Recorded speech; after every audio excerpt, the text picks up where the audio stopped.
The bells of Coruscant tolled midday bronze across the honey-bright sky, chiming over the sprawl of red roofs, marble domes, and gilded steps that crowded the ancient city above Blackwater Bay. Yet beneath those jubilant notes drifted something colder, like the hush before the first winter squall. A stillness only the wary could sense. For on this auspicious afternoon, the wedding of King Joffrey Baratheon and Margaery Tyrell would knit rose and lion in ostentatious splendor. But buried truths, long frozen in the bone, waited to thaw beneath the southern sun. The arrival. Jon Snow sat astride a dapple gray gelding at the head of a ragged escort, sweat trickling beneath boiled leather pauldrons darkened from years of snowmelt and soot. Even now, after the weeks-long ride from Castle Black under royal summons, the clamor of King's Landing smelled to him of rot wrapped in perfume. Sewers, incense, horse lather, and baked bread mingling in a single, suffocating breath. Ghost padded at the gelding's flank, his white fur glaringly bright against the muddied cobbles, two red eyes reflecting crowds who parted in uneasy awe. Small folk whispered, "Stark bastard." Some hissed, more in curiosity than malice, but most only stared at the dire wolf large as a small horse, instinctively clutching their children aside. Jon would have given anything to turn north again, yet Maester Aemon's parchment crackled in his breast pocket. A sealed letter answering Queen Regent Cersei's curt request to send an emissary on matters of the Wall. He had expected to stand before small council chambers, plead for grain and men, then vanish.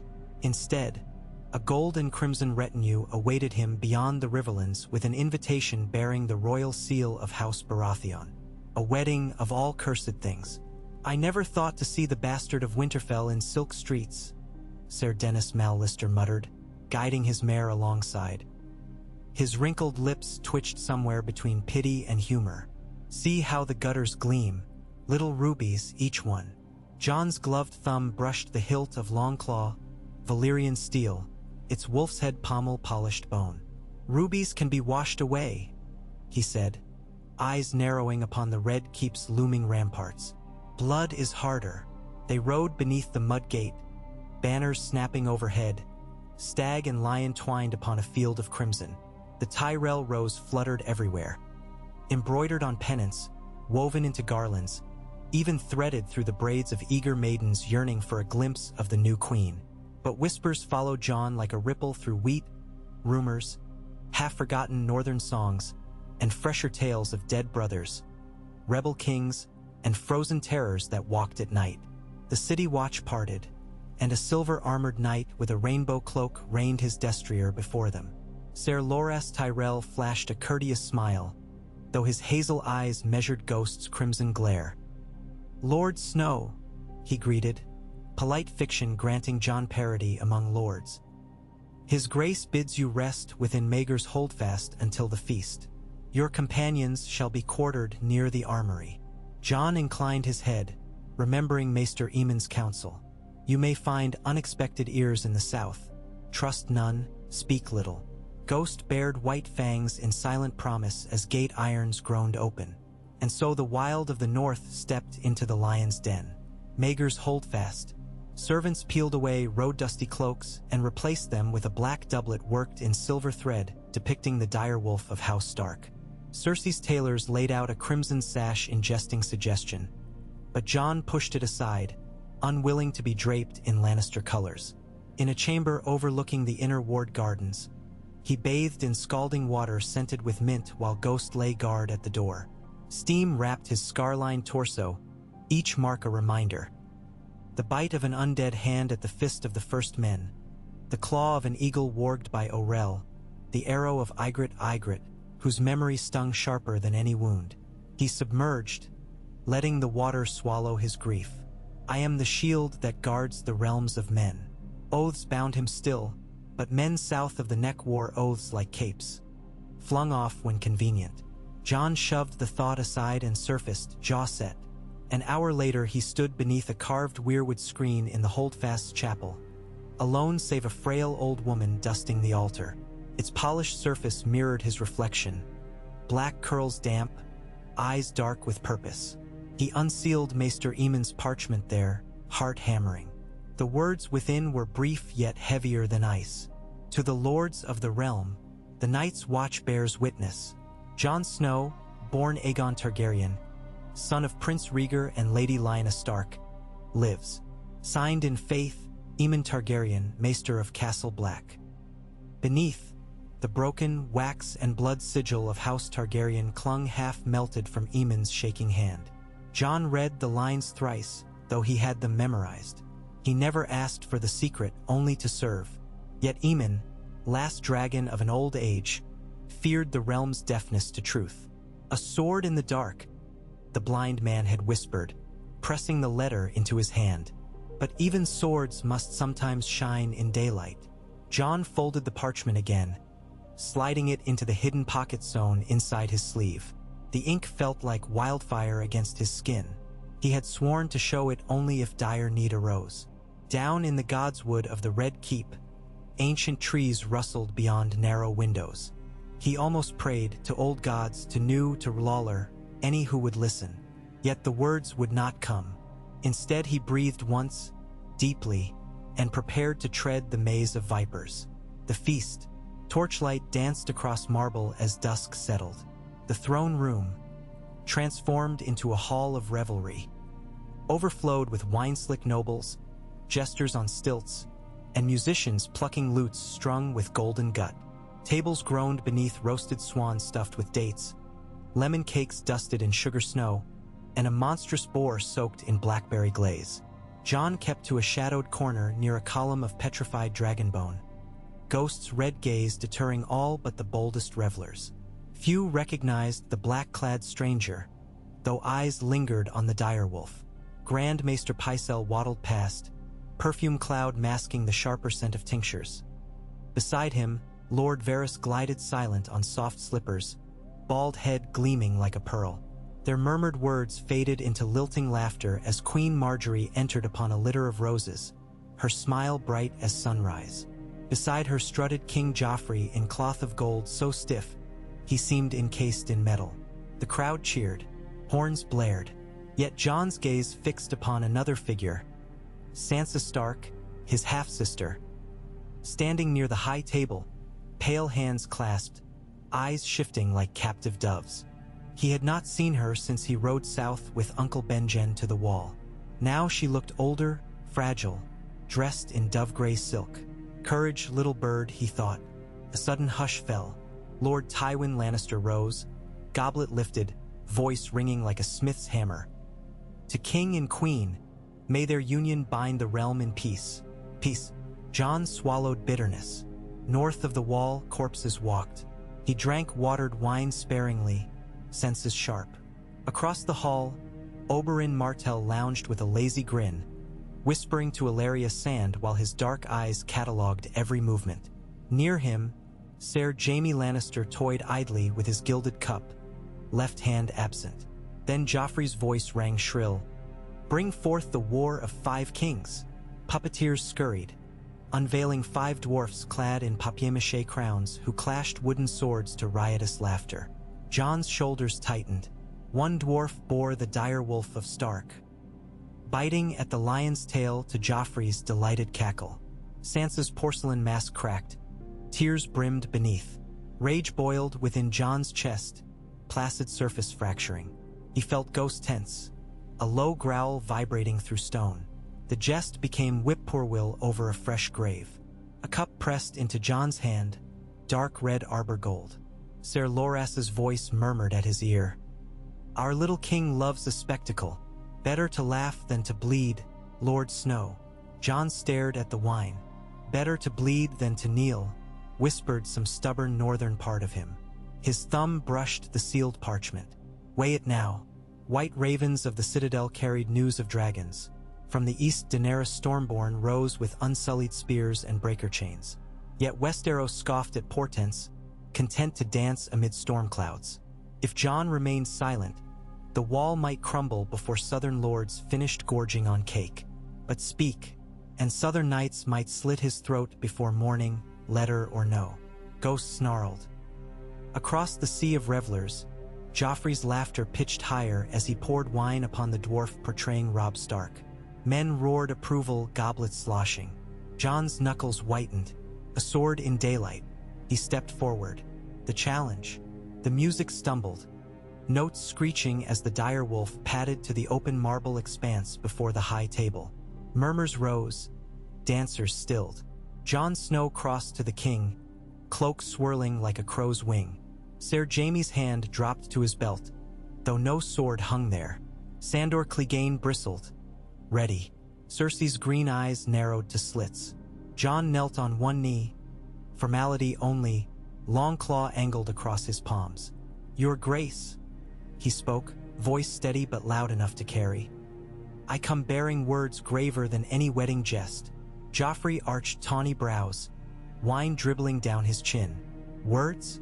From whom? Jon rose, unsheathing long claw in one slow, deliberate motion. Valyrian steel gleamed smoky under torchlight. The direwolf pommel caught the glow like fresh fallen snow. Gasps rippled. I speak as sworn brother of the Night's Watch, he announced, but also as son of Winterfell, born Jon Snow, though Snow I am no longer. Silence thickened, broken only by the distant croak of carrion crows perched upon the ramparts. From her seat beside the king, Marjorie's breath caught. Sansa's hands flew to her lips. Lord Tywin inclined his head fractionally, as though hearing faint thunder beyond the horizon. Jon drew the parchment, unbroken seal flashing red wax. This letter, penned by Maester Aemon, Blood of Kings, last dragon of King Mikar's line, names me true. Cersei's chair scraped stone. What game is this, bastard? Jon faced her. No game, your grace. My mother was Lyanna Stark. My father, Prince Rhaegar Targaryen. Gasps erupted, like sparks on dry leaves. The Tyrells exchanged startled glances. Oberyn Martell sat bolt upright, hunger in his stare. Jaime's mouth parted, confusion shadowing his handsome features. Varys's painted silks rustled as he stepped closer, Spider's eyes glittering. Joffrey snorted laughter. Nonsense. My uncle. The seal bears three-headed dragon. Jon cut in, impressed with Prince Rhaegar's signet, recovered from the trident. He broke the wax and unfurled parchment so the high table could read. Within are Maester Aemon's sworn words and the testimony of Lord Eddard Stark, kept secret all these years to protect me from the usurper. At that name, roars of outrage thundered. Tywin's fist struck wood. You name late King Robert a usurper at his own son's wedding? Jon met the lion's golden stare. He wore that title proudly, and he won it by killing my father on the Ruby Ford, then branding Aerys' children traitors for the crime of birth. You stand among them now, Ser Loras murmured, spine taut as his own lance. Prince Aegon, Oberyn Martell called across the hall, voice dripping venom and mockery both. I see no dragon banners at your back. No, Jon agreed, loud enough for all. I bring no armies, only truth, while lords squabble the dead march on the wall. I came seeking steel and grain to defend the realm. Yet I find dwarfs mock the war that has already ended in the north. With every corpse we burn walking again if we fail. Eyes darted, searching faces for jest. Only fear stared back. Joffrey snarled, cheeks red. Guards! Seize this man and his mutt! Steel rasped. Gold cloaks surged. Ghost bristled. Fangs bared. But Ser Dennis Mallister stepped forth, raven banner of the Night's Watch upon his cloak. Lay a hand on him, and you break the sacred neutrality of our order, he thundered, old voice carrying. The Night's Watch came at your call, your grace, bearing warning of doom. Hear it or doom us all. A hush deeper than burial sepulchres fell. Even Cersei paused, calculating. Lord Tywin's eyes flickered to the parchment again. You claim Rhaegar's son, a threat to my grandson's legitimacy. I claim nothing, Jon countered. Only that the realm must unite or fall. The wall cannot stand alone. Across the floor, Sansa stepped from behind a pillar. Her voice trembled yet rang true. He speaks for the North, she said, blue eyes shining wet. He is my father's blood. If Ned Stark trusted him, so shall I. The gallery erupted, some in outrage, others in astonished assent. Tyrell knights pressed close, sniffing new roses of alliance. Martell spearsmen whispered of vengeance reshaped. Above all, Ghost growled, hackles raised, as if scenting ice. Jon felt the chill too wind through broken gates. He thought of Sam at Castle Black, of Gilly and her babe, of cold fingers scraping at Nightfort doors. Joffrey's lip curled. Then let the wall fall, he hissed, and tipped his goblet. Dark wine spilled onto the table, but no laughter followed. Only the scrape of a single chair, as Grand Maester Pycelle collapsed, stuttering, clutching his throat. Shouts rose, some screamed poison. Others lunged for Joffrey, who now clawed at his own collar, purple spreading across his cherub face. Irony would have delighted Tyrion Lannister, but the imp stared in frozen horror as King and Maester convulsed before them. Chaos exploded. Tywin roared commands. Cersei shrieked for her son. Guards swarmed. In the confusion, Jon's warrior-born reflexes saw only threats. Blades flitting, ghosts snarling, Sansa lost in the maelstrom.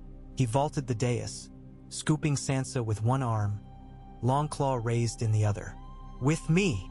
They plunged through curtains into a servant's corridor, Ghost clearing path with feral snarls. Behind, the hall erupted in pandemonium, the purple wedding forever stained by violet lips and dragon-black revelation. Flight through the keep. They raced past breathless maidservants and page boys scattering like quail. Sansa stumbled, but Jon held her steady. "Where are we going?" she gasped, silk skirts snagging on stone. "Away from knives," he muttered. "I saw Pycelle fall too. Someone poisoned the cups." "My gods," she whispered. "They'll blame you." "They may." He paused, hearing echoing boots. "But they'll chase Tyrion first." Footsteps thundered from behind, Sandor Clegane's guttural curses echoing. Jon ducked through a sally port leading into the outer yard. Night air slammed cold across sweat-slick faces, yet smelled cleaner than the throne room's stagnant heat. Ghost bounded ahead toward a postern that overlooked a sheer drop of the bluff. Below, black water lapped jagged rocks. "We're trapped," Sansa said. Jon scanned the walls. Archers patrolled battlements. Bells tolled alarm. He sheathed Longclaw with a click. "Trust me," he whistled. From shadows emerged Ser Dennis and two other black-cloaked brothers escorting Jon's gelding and Sansa's palfrey, seized from stables in the confusion. "Fancy roads, these southern castles," Dennis rasped.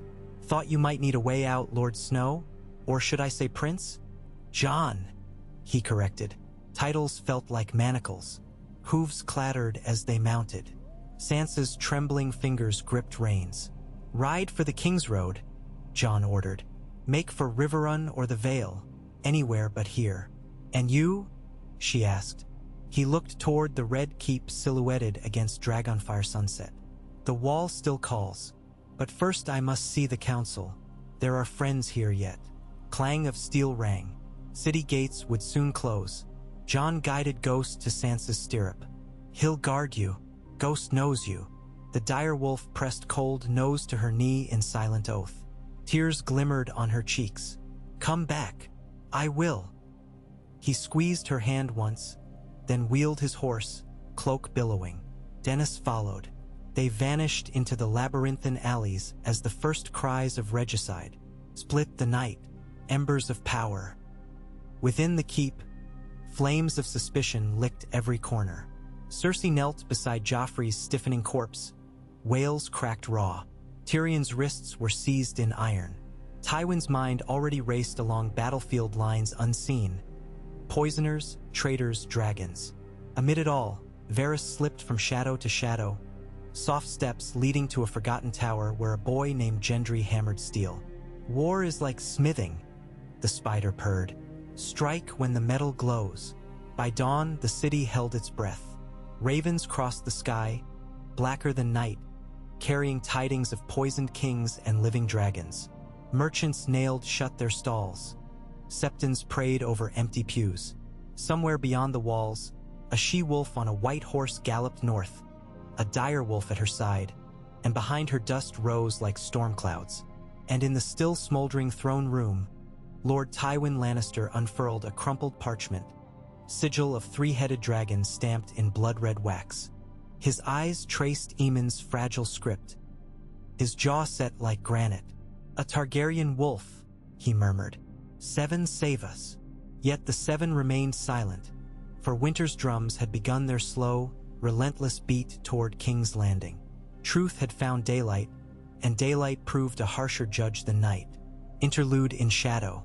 Beyond the city, Jon and Ser Dennis paused atop Aegon's hill, moon-washed roofs stretching below like tarnished scales. Jon's thoughts churned. Sansa's safety, the Night's Watch supply please, the poisoned boy king, the letters unveiled truth. "You lit a torch in a room of wildfire," Dennis warned. "Best pray it does not consume the realm before the others do." Jon nodded, watching dawn's first blush touch the horizon. "Fire and ice both burn," he said. "But in darkness, neither warmth nor cold matters, only the light we carry." He turned his horse northward, the wall a distant ghost in his mind's eye, and urged the gelding into a trot. The Game of Thrones had spilled its first true blood of dragons reborn. And far in icy wastes, the Night King tilted his crowned head, listening to ravens whisper of chaos ripe for harvest. This opening installment unfurls approximately 47,000 characters of the tale, setting the stage for the slow-burn tempest to come. When you're ready, prompt for the next 5,000-plus word continuation, and we'll plunge deeper into the storm. The bells of midnight had not yet surrendered to dawn when the black cells swallowed the last echo of King Joffrey's dying scream. Within the labyrinth beneath Maegor's holdfast, damp stones sweated cold and iron tasted like rusted sorrow upon every breath. Tyrion Lannister sat on a mildewed bench, wrists manacled, blinking through torch smoke. His nephew's purpled face still haunted the backs of his eyes. Yet what lingered louder was the memory of Jon Snow's voice cutting across the throne room like drawn steel. "Son of Prince Rhaegar." Footsteps approached, slow and deliberate. Ser Adam Marbrand appeared, flanked by 2 gold cloaks. His torchlight carved molten hollows in Tyrion's cheeks. "The Queen Regent wants answers," Marbrand said. "You will start by confessing which accomplice placed the Strangler in the King's Cup. Was it your friend, the Dragon Wolf?" Tyrion chuckled, though it rasped like gravel. "If I had wished Joff dead, I would not have chosen a Targaryen claimant to upstage my finale. Talk of poor taste." Marbrand's mailed fist struck the cell bars with a clang. "Taste? The realm might drown in war because of that bastard's lies." "Lies require imagination," Tyrion replied. "Our fledgling dragon seemed rather short on that. Merely unwrapping truths your family tried to bury." He leaned forward. "Tell Cersei this. I will speak when I see my brother and not before. Your brother has troubles enough." The knight turned away. "I'll return when your tongue remembers its duty." Darkness reclaimed the corridor. Tyrion exhaled, feeling the weight of chains bite his wrists. If Jaime could not help him, perhaps Varys would, or Oberyn. But spiders and vipers spun webs for their own suppers. He would need something rarer, a miracle or a myth. Perhaps the North's white wolf. Above, the red keep seethed like a struck hive. Tywin Lannister convened the small council before sunrise, replacing velvet wedding draperies with war room austerity. He stood at the map table, fingers drumming near the Riverland's painted forks. Pycelle's corpse lay cooling in the sept, Joffrey's in the silent keep, and Cersei paced like a lioness robbed of her cub. Lord Varys glided in, soft shoes hushed. The streets already whisper of dragon blood. Some small folk hail Jon Snow as the Sable Prince reborn, come to avenge murdered babes. Others blame him for the king's death. "Spread the ladder," Tywin ordered, "and find the bastard. Dead or alive makes no matter, only swift." Varys gave a crisp nod. "Rumor runs faster than gold, my lord. I shall oblige." Grand Maester Pycelle's chair sat empty. In his stead, Qyburn bowed, eyes gleaming. "I humbly accept his Grace Tommen's summons to serve until a new Grand Maester is chosen." Cersei's lip curled at the ex-Maester's presence, but grief muzzled protest. "Find that wolf," she hissed. "Bring me his head, and Sansa's with it. Varys cleared his throat. The Lady Sansa vanished beyond the Gate of the Gods at second watch. She rode with a dire wolf, 2 black brothers, and a handful of Northmen. Reports name her headed for the river along the Rose Road. Send outriders. Tywin's tone brooked no debate. If the girl reaches Riverrun, Jon Snow gains leverage with the Tully hostages. I will not fight 2 wars. Cersei slammed a fist on the table. And my son's killer? Tywin's pale green eyes never blinked. 1 war at a time, your grace. We carve the heart. The limbs rot after. Beyond the walls, dawn unveiled kings landing swaddled in smoke from funeral pyres. Jon Snow watched from the rise of Shepherd's Hill, cloak drawn close against briny wind. Below, gulls circled the masts like spectral ravens. Dennis Mallisters gelding cropped weeds nearby while the elder knight sharpened a dirk on whetstone. The city's hornets are stirring, Dennis said. If we linger, they'll sting. Jon's eyes followed columns of Lannister crimson marching gateward. Sansa rides for the trident with Ghost. She has a head start. Half a day. Dennis tested the blade's edge. Enough. If hunters waste time sniffing for you instead, then let them. Jon mounted, leather creaking. We ride north, but not by King's Road. Too many eyes. Dennis sheathed the dirk. You've a plan. Not yet, Jon admitted. But the gods send strange companions. We might find allies at Harrenhal. Roose Bolton holds it for now. My father's bannermen may parley, if only to weigh his chances. The Leech Lord weighs with daggers, Dennis muttered, yet he swung astride without more. They trotted along a shepherd's track threading boulders and gnarled olive trees, soon lost among hills baked golden. Crows scolded from thorny nests as if warning them back. Jon pressed harder. By dusk they reached an abandoned septry perched above a stagnant pond. Broken statues of the 7 lay toppled, moss-eaten. Smoke rose from the refectory. Jon dismounted, signaling silence. Through a shattered window he glimpsed 3 men huddled round a sparking cookfire, armor scuffed red and gold. Dennis drew breath to curse. Jon's raised hand stilled him. We listen first.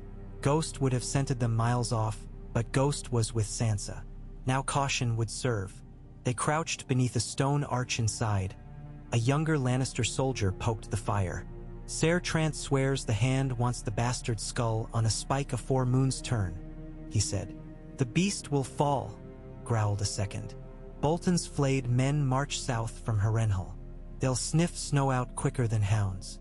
Jon's stomach clenched. Bolton's betrayal of Robb had been written in blood at the twins. If Roose hunted him, Harrenhal was folly. He leaned back, gesturing retreat, but his boots scraped rubble.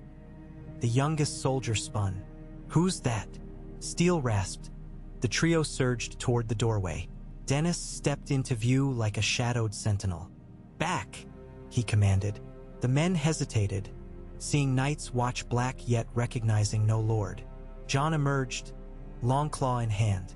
Moonlight glimmered on Valyrian ripples. The soldiers' eyes widened. 7 spare me, stammered the youngest. It's him. No talk remained. The tallest lunged, spear darting. Jon sidestepped, slicing shaft and forearm in one arc. Blood spattered sandstone. Dennis blocked another thrust, dirk punching chain links beneath armpit. The third man fled. Dennis chased and felled him with a thrown blade. In heartbeats, the septry fell silent save the hiss of burning fat on coals. Jon wiped Longclaw on a torn crimson cloak. Bolton marches. We change course. To where? Dennis asked. Salt pans, then the fingers.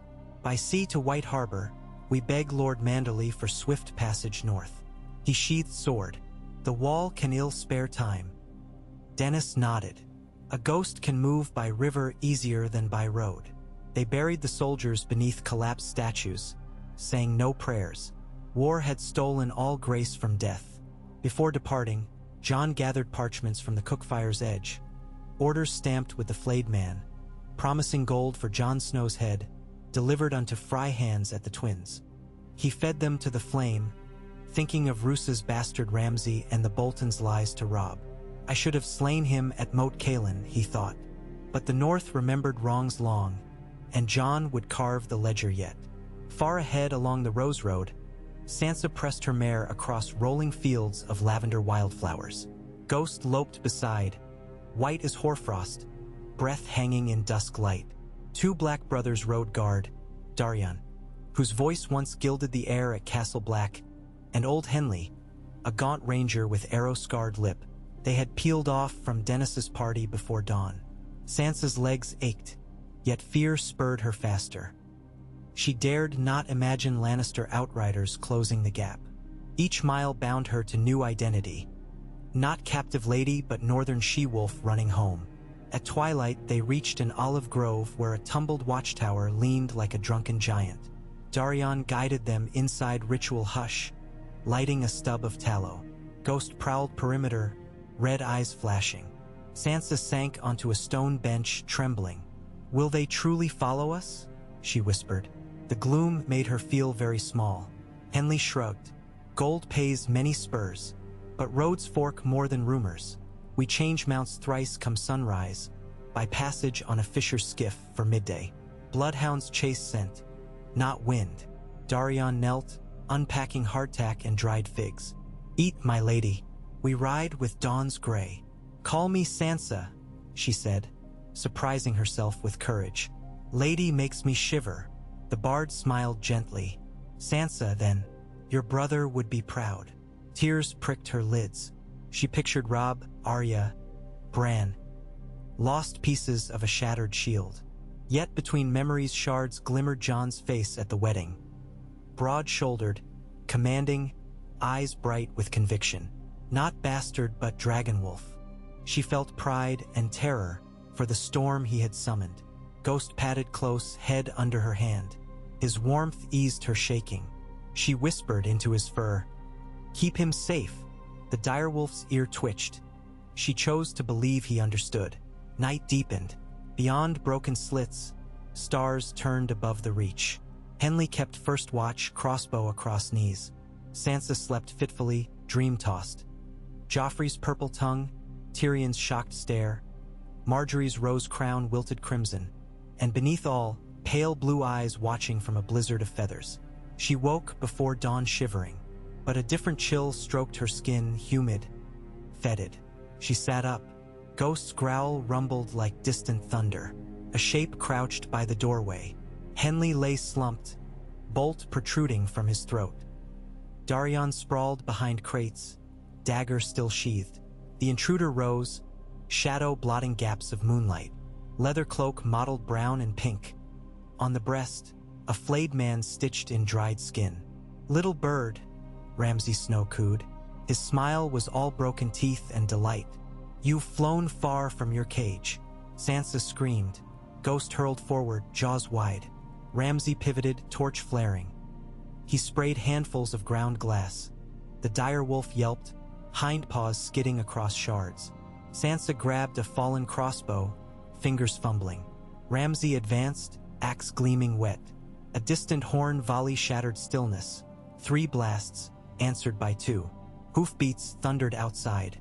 Ramsay cursed, dashed for the rear arch, but arrows whistled through stone. One pierced his shoulder, spinning him. He crashed against wall, shrieking. Men flooded in, bearing trident sigils of House Tully and trout-bannered cloaks. At their head strode Brynden Tully, the blackfish, grizzled eyes flinty in dawn's gray. "Hold!" he barked. Archers froze, knocking next shaft at Ramsay's throat. Sansa stared, crossbow slack in hands. Relief broke her knees. She sank to floor. The blackfish lowered to one knee, touching her shoulder. "Niece," he said softly, "you're safe." At Salt Pan's weed-choked docks, gulls clamored around sun-bleached ribs of burned cogs, ruins left from Greyjoy raids. Jon Snow rode through silent streets where charred beams still stank of death. Refugees huddled in half-collapsed barns, hollow-eyed. No master of tides welcomed them, only a gaunt septon tending the hungry. Jon dismounted by a brackish well. "When did this happen?" he asked, though answer lay in ashes. "Last moon's turn," the septon said, voice cracked. Black sails. They took women, burned rest. The river forgets none of it. Jon thought of Yara Greyjoy's exploits, but ironborn cruelty had many captains. A memory of Asha standing tall at Deepwood haunted him. Would she condone such slaughter? War deformed all. Dennis found a weather-beaten cog still seaworthy, her captain drunk on memories and cheap wine. Wind's Whim, she was called, those sails patched like beggars' quilts. For a pouch of silver, the captain agreed to carry 2 passengers and horse to White Harbor after midnight tide. They pushed off beneath Sliver Moon. Jon stood at prow as brackish waves lapped hull, salt spray cooling brow. Far upriver, fires flickered. Lannister camps maybe, or worse. South wind carried faint thunder of drums. Dennis joined him. I served on the wall half my life, he said. Saw 4 kings rise and fall. None shook me like tonight.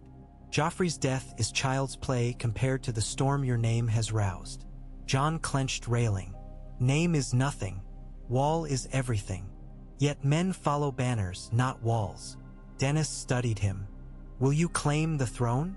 The question struck Jon harder than cold. I seek allies, not crowns. Crowns find claimants, Dennis warned. Your secret freed itself. Every lord will measure you by the chances he spies. Some will kill for them. Jon turned toward the dark horizon where the sea kissed sky. And some will listen. We need grain, men, dragonglass. Whatever fights the dead. Dennis smiled sadly. Then speak well, Prince, or winter will answer for you. At Riverrun, banners of silver trout on blue rippled in rising breeze. Sansa rode between blackfish outriders across drawbridge timber. Ghost limped but led, glass shards plucked and wounds salved en route. Within the walls, Edmure Tully, gaunt yet resolute after Frey captivity, embraced Sansa with cousinly warmth. Ravens flew north and west, to Jon Snow wherever winds bore him, to Robert Glover at Deepwood, to Howland Reed in the Neck, and to White Harbor where Lord Wyman Manderly feasted on dreams of vengeance. In the solar, Sansa poured her story like winter ale bitter, bracing. Blackfish listened, fingers steepled. Bolton hunts your brother, he said, and Ramsay hunts you. We cannot ride north yet, our strength's too thin. But Stannis camps at the wall, last we heard. Jon might reach him. Sansa startled. Stannis? Hasn't he every reason to slay Jon? Perhaps, Blackfish allowed. Yet he also needs northern swords. A Targaryen Stark heir could sway bannermen wary of Dragon Queen rumors. Politics makes poor bedfellows righteous. Sansa's hands twined. If Jon falls, the realm, we won't let him. Blackfish's mouth twisted into the ghost of a smile. The North remembers, and so do trout. We'll send riders to Maidenpool. The Celtigars still own swift cogs. If Jon sails the Bight, he'll see our banners. Hope flickered within Sansa, fragile as new-lit candle. She dared cradle it. Deep in King's Landing's dungeons, Qyburn bent over Ser Gregor Clegane's towering bulk, freshly racked by wounds from the dwarf melee. Purple veins spidered across the mountain's skin, poison coursing. Qyburn bled leeches, muttering alchemic prayers. Above, Cersei planned a trial by combat, trusting the mountain's sword even as flesh blackened. Desperation births monsters. In the Tower of the Hand, Tyrion's chains rattled as Jaime at last gained entry, gold hand glinting. You picked a splendid night to lose your head, Jaime said, attempting levity. Tyrion's laugh cracked. And you to misplace a hand. They clasped forearms. Tyrion poured words. Sansa vanished, Jon's claim, whispers that Tywin meant to wed Tommen to Marjorie posthaste, to seal Tyrell loyalty and blunt dragon rumors. Jaime's brows furrowed. Father summoned Lord Aaron's grandson, said he'd foster the boy here, hostage sugar-coated as tutelage. Now this, he moves pieces faster than I can track. Pieces break, Tyrion murmured. Find Varys. He traffics secrets like other men trade gems. Perhaps he knows where the wolf flees. Jaime squeezed brother's shoulder. Hold faith. Faith is for Septons. Bring me wine instead. Good Dornish. If I swing, let my tongue be sweet. Jaime left, cloak swirling.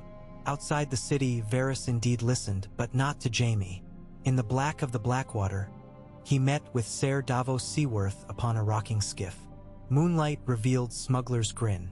The hand's whispers stiffen the lion's tail, Varys said. Yet your king might catch the realm mid-chew. Tell Stannis. The bastard of Winterfell sails for White Harbor. Wolves and dragons both serve flame, if guided true. Davos nodded. Stannis hears little but truth. I'll carry it north swift. Oars dipped. The skiff cut water east. Varys watched until Lantern winked out, then sighed. Let the game begin. Wind's whim labored up the white knife, tacking against currents roaring seaward. Forests blazed auburn on banks. Geese honked overhead. On deck, Jon huddled over parchment drafts. Pleas to Stannis, to Manderly, to any who might send men or dragonglass. Ink-stained fingers. Near noon, shouts rose, docks ahead. White Harbor unfurled. Thick walls of pale stone, lighthouse crowned with snarling mermen. Sailors toasted arrival with sour beer. Jon disembarked, Dennis at his side, and were met by steel-tipped tridents of Manderly guards. They escorted him through bustling lanes redolent of fresh-baked bread, smoked eel, cinnamon. Citizens paused, eyes widening at direwolf-less cloaked stranger, whispers rippling. In the wolf's den, a massive keep older than the city, Jon knelt before Lord Wyman Manderly. The lord was vast of girth, face kindly yet calculating. Candlelight gleamed on jade rings. Rise, Lord Snow, or should I say Lord Targaryen, he greeted, voice deep as harbor drums. News travels swifter than rivers these days. Jon stood. Name me what you will, my lord. I come begging aid for the night's watch. Winter marches. Manderly's smile vanished. The dead? Tall tales to Southron ears, but I lost sons on the Green Fork and daughters to Ramsay's dogs. The North knows death's faces. Tell me truth. Jon spoke of the fist, of hard-home glimpses, of whites clawing ice.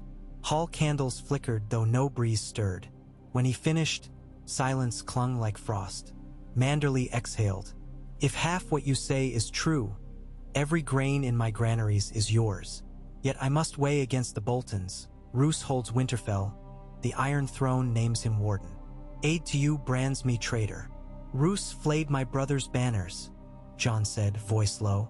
He hunts me to seal treachery. Stand with me, and with Stannis, and the North rises free. Stannis! Manderly's brow lifted. Lord Davos may soon arrive, Dennis interjected. The king marches for the wall. Manderly's eyes gleamed. Then hope rides Cold Iron. He tapped his ringed fingers. Very well. I pledge 30 wagons of grain, 200 spearmen, 50 archers. They sail on the tide. But I ask one boon. Bring me Ramsay's hide to line my hearth, and the Frey's heads upon spikes. Jon nodded, a chill satisfaction stirring. So vowed. Snowflakes whirled around Nightfort's gargoyled ramparts as Stannis Baratheon paced battlements, black cloak snapping. Below, campfires flecked the frozen moat. Melisandre stood watching the sky, red silk ablaze against white. The Lord of Light sends signs, she said. A dragon with a wolf's heart. Fire made flesh to lead armies of snow. Stannis grunted. I know little of prophecies. I know walls and wars. If the boy claims Rhaegar's blood, let him prove it with deeds. The wall's ancient spells unfurl, she intoned. Ice cracks, darkness stirs. Azor Ahai may yet bear many faces before dawn breaks. Stannis turned, jaw hard. When Jon Snow comes, we shall judge worth. But remember, priestess, the realm needs lords more than myths. Beyond the battlements, a horn echoed. Faint, distant, but growing. Riders approached through whirling snow, black cloaks flapping. Stannis narrowed eyes. Perhaps judgment comes sooner than you think? Melisandre murmured, lips curving like flame. In Riverrun's great hall, Sansa held parchment addressed in Jon's hand. Ride swift. Trust the merman. I sail north. Jay. Tears welled as she traced ink. Blackfish stood beside. "A raven from White Harbor," he said. "Your brother sails for Eastwatch with Manderley grain and men. Lord Davos guides." Sansa breathed relief, yet worry twinged. "Roose will race him. Let the bastard of Bolton try." Blackfish rolled shoulders, joints popping. "We have work. Freys flock to siege Riverrun anew. Time to sharpen trout teeth." Sansa's voice steadied. "Then sharpen mine as well. I will not cower again." Atop a windswept tower of the Eyrie, Littlefinger cradled a raven, eyes sparkling as he reread the missive from King's Landing. Rumors of Jon Targaryen, Lannisters in disarray, Tyrells uncertain. Opportunity smelled sweeter than autumn apples. Below, young Lord Robert Arryn sneezed, shaking. Peter Baelish smiled thinly. "Chaos is not a pit, sweet Robin," he whispered, freeing the raven into the sky. "It is a ladder, and winter's winds lend wings." He pondered sending sweet sister to Riverrun W. If marriage offers, or perhaps a gift. Information that Sansa Stark, precious falcon, had survived. So many strings, so few steady hands. He resolved to keep Sansa close. Her claim, Jon's heritage, the Vale's knights, all tools for a patient player. Evening cloaked the white knife mouth when Jon's convoy boarded stout galleys bound for Eastwatch. Sailors stowed barrels of grain beside crates of pickled fish and bundles of mountain ash boughs. Terns cried overhead. River ice crackled along hulls like shattered glass. Dennis clasped Jon's forearm. "When we reach the wall, my watch ends. But I will stand at your side as long as breath remains." Jon gripped back. "I swear, brother." The word felt weightier than before, brother to watchers, to wolves, to dragons. The tides turned. Lanterns bobbed along piers. Gulls settled. Galleys slipped into moonlit waters, prow cutting silver path. Jon stood at stern, cloak billowing, eyes fixed on star-crowned north. Somewhere beyond the curve of the world, cold kings readied armies of silence. Yet here a flame flickered. A bastard born of ice and fire, carrying letters inked in blood and hope. Whether crown or coffin weighted mattered less than the promise he'd carved into marrow. To guard the living. Wind sang through rigging, low and mournful, but Jon heard within it a song older than thrones. Wolves howling beneath red leaves, dragons roaring across smoking skies. He closed his eyes, letting the two threads twist together, forging a cord strong enough to drag the sun into Twilight's heart. When he opened them, the wall seemed almost visible against the horizon, a pale bruise awaiting sunrise. He would reach it and beyond, and there, upon the edge of the world's breath, the real war would begin. Moonlight poured over the white knife like poured milk, staining every ripple a cold, shimmering silver as the Manderley flotilla slipped north. Jon stood near the stern lantern, feeling the hull creak with each beat of the river's pulse. The leather thong he had tied about his wrist, the one Ygritte once braided for him, tapped nervously against the rail. Far astern, White Harbor's beacon dwindled until it was only another pale star, lost amid 1,000. Dennis Mallister emerged from the quarterdeck shadows carrying a dented flagon and 2 wooden cups. He filled one, handed it over, and raised his own to the horizon. Jon sniffed the liquid. Honey, oak, a ghost of apples long crushed. Northern cider, sharper than wine yet warmer in the gut. They drank without words, breath frosting the dark. "How many days to Eastwatch?" Jon asked, wiping foam from his lip. 2, if the wind holds," Dennis said, though wind was rarely master of itself. "Long enough for gossip to gallop ahead of us. Ravens fly swifter than sails." Jon's hand strayed to his hidden pocket where Eamon's letter rested beneath double-stitched wool. He had decided he would show Stannis the original, not some copy. The king would weigh wax and blood alike. Yet part of him feared what else Stannis would weigh. Stannis Baratheon measured men against his iron justice and found most wanting. The galley lurched, rigging groaning. Jon braced. Dennis only swayed with practiced ease. Somewhere forward, sailors sang a low shanty about a maiden who promised her virtue to whichever mariner could wrestle a walrus single-handed. The chorus ended in something that might have been a kiss or a belch. "Listen," Dennis murmured. Jon held breath. Distant gulls, creak of timber, slap of water on ribs, and another rhythm, faint but growing. A hollow drumbeat where no drum should sound. They moved to the bow. Ahead, moon-white mist veiled a bend. Within the vapors glimmered lanterns somehow too low on the water. The river lords called it ghost fog, but to Jon it looked like a trap. "Captain," Jon called. The man, Davith Pike by name though no kin to Ironborn, swung down from the foremast ratlins. Jon pointed. "See there." Davith squinted. "Fishermen maybe. Nets shine lanterns on mist to draw herring." A hiss split the dark. Something struck the foreyard with a hollow thwack and quivered there, trembling. An arrow, barbed and black-fletched. Another followed, thumping into the deck between Jon's boots. "Rouse the men," Davith roared. "Boarders!" Iron rings screamed as port bow shutters opened. Out of the mist slid a longboat rowed by shadowy shapes whose oars dipped in perfect silence. On its prow a flayed man painted crimson leered beneath a hood of human skin. Bolton colors. Dennis drew his dirk. Jon already had Longclaw free.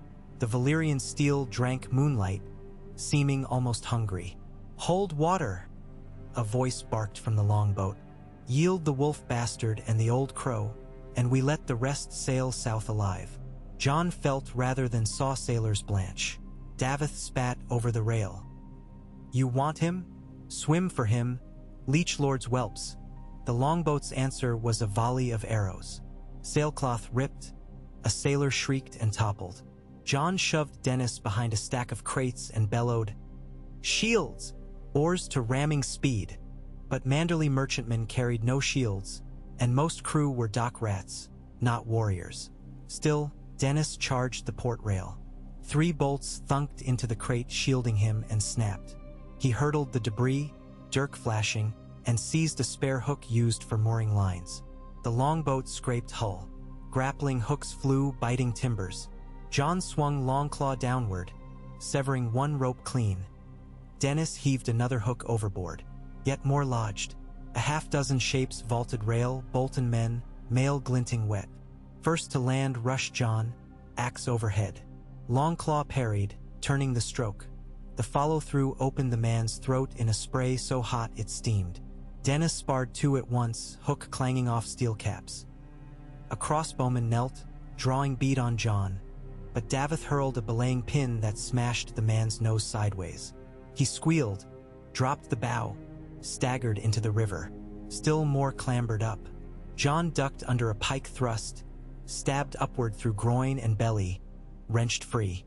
A boot stamped his calf. He stumbled but caught himself on the rail. All around, deck planks slick and black. Suddenly the longboat lurched as its oarsmen shrieked. Out of the mist charged another vessel. A squat, 2-masted hulk with a merman figurehead and a deck bristling with pikes. The merman's bearded mouth belched a horn blast that shook splinters from the rigging. On its banner, a white merman on turquoise. "Long live Lord Manderley," someone roared. The newcomer sheared alongside Bolton craft. Crossbows cracked. Grapples flew in reverse. Within breaths, river pirates in sea-green jerkins surged aboard the Bolton boat. Battle turned to massacre. Jon plunged back into his own fight. One last Bolton knight traded 3 heavy swings before Dennis slid the hook behind his knee and yanked. Longclaw finished the work. Then it was over. 20 corpses bobbed astern, staining Moontrack red. The Manderley patrol captain saluted across water, torch casting his beard gold. "Lord Wyman sends regrets for lateness," he shouted. "We escort you north by his grace." Davith waved gratitude, voice hoarse with relief. Jon stared at dead men drifting past Hull. Most wore Ramsay's pink flayed man, but one had Fry checkered badge. Roose was paying every vulture to peck this quarry. Dennis wiped blade on a fallen cloak. "First blood paid," he muttered. Not first, Jon thought, but far from last. Morning brought gulls feasting on swollen bodies. The flotilla raised full sail, wind fresh from east. As they curved out of the river's mouth into the shivering sea, the sky turned pale jade, and in its heart hung the wall, sliver thin, ghost white against blue, impossibly tall despite distance. A sudden longing welled in Jon, a desire for creaking girders, for the cold kiss of ice tunnels, for the comfort of knowing the world above might hate him but the wall did not. It simply stood. At dusk, gray spires of Eastwatch by the sea took shape. Narrow timber towers clinging like barnacles to the cliff, beacon fires guttering orange. War horns boomed welcome. Dockhands rushed to secure lines. Northern spearmen disembarked with grain crates. Jon touched shore feeling something settle inside. Whatever dragon's blood coursed in him, he was a brother of this place first. Bowen Marsh greeted him on the quay, cheeks ruddy from chill. "You're a hare chased by many hounds," he said, offering a stiff embrace. "Ravens brought rumors enough to wake the dead. Some even true, it seems." Jon clasped his forearms. "Ravens exaggerate, yet there's truth." He glanced at the ramparts. A royal banner topped one turret, fiery heart of R'hllor encircling stag. Stannis arrived? "Night fort mainly, but he keeps a garrison here," Marsh said. "Heard you'd come. Sent an honor guard." He gestured. 5 knights in black lacquer armor trimmed red, their breastplates stamped with a fiery heart. Among them strode Ser Richard Horp and cruel-jawed Ser Godry Faring. The last, lean as a pole, wore flaming sword sigil, Ser Clayton Suggs. They bowed curtly. "His Grace commands your presence forthwith," Ser Richard intoned. "Your escorts will attend." Jon felt Dennis stiffen. Marsh cleared his throat. "Lord Snow is still bound by our vows. The king has no jurisdiction inside the wall." Suggs smiled thinly. "The wall stands. The realm bends." He drew back cloak. "Come peaceably, Znoi. No need for ruffled feathers." Jon laid a calming hand on Dennis's shoulder. "I will come, alone except my brother here. The king and I share enemies. Best we speak." Suggs spat into the frost. "As you say, bring your sword. His Grace respects bold steel." They saddled fresh horses and rode west along the base of the wall, moon gleaming on ice like mother of pearl. The path twisted through petrified forests, ghostly trees with bark white as chalk. Wind moaned inside hollows, voices of giants long dead. At the night fort's shadowed gatehouse, torches lined murder holes. Drawbridge creaked. They crossed the black moat where monstrous shapes lay frozen under glassy surface. Old legends said a thing with 1,000 eyes slumbered there. Inside the courtyard, tents and wagons cluttered around a roaring fire pit. Sel's words sharpened axes. Queen's men chanted to R'hllor. Northern lords in shabby furs huddled by braziers. Stannis Baratheon waited beneath the broken tower archway, crownless yet more a king than any Jon had seen. His face set like the wall itself, immovable. Beside him, Melisandre's red silks caressed the gloom. Light from her ruby reflected in Stannis's cold blue eyes. Jon dismounted, bowed. "Your Grace." "Snow," Stannis acknowledged. "Or is it Targaryen now?" Ravens chirp. Jon met his gaze. "Name is Wind. I answer to the watch." Stannis's mouth twitched almost to a smile, then thought better of it. A convenient answer, but wind can fan flame. He gestured toward a makeshift war table layered with maps from Eastwatch to King's Landing. "We'll speak inside." Several lords attended. Tall Justin Massey, Burly Wool, dour Arnulf Karstark's nephew Artha, and Lord Godry the giant slayer rubbing scarred knuckles together. They eyed Jon warily, measuring dragon rumors against the plain cloak before them. Stannis pointed at the Kingsroad line. "My scouts report Roose Bolton moves south from the Dreadfort, gathering Frey levies. He means to pace me while Robb Stark's ghost still rattles the north. Yet here you stand, half Stark blood, half Targaryen. Explain." Jon removed Maester Aemon's parchment, broken seal kept in a small ashwood box to prevent accusation of tampering. He laid both on the wooden table beneath flicker of torches. Stannis read silently. The hall stilled. Even the fire crackled softer, as if straining to hear. When finished, Stannis passed letter to Justin Massey, then to each lord in turn. Murmurs rose. Prince Rhaegar loved his songs. Godry said, brow furrowing. I never thought them fertile. Arthur Karstark snorted.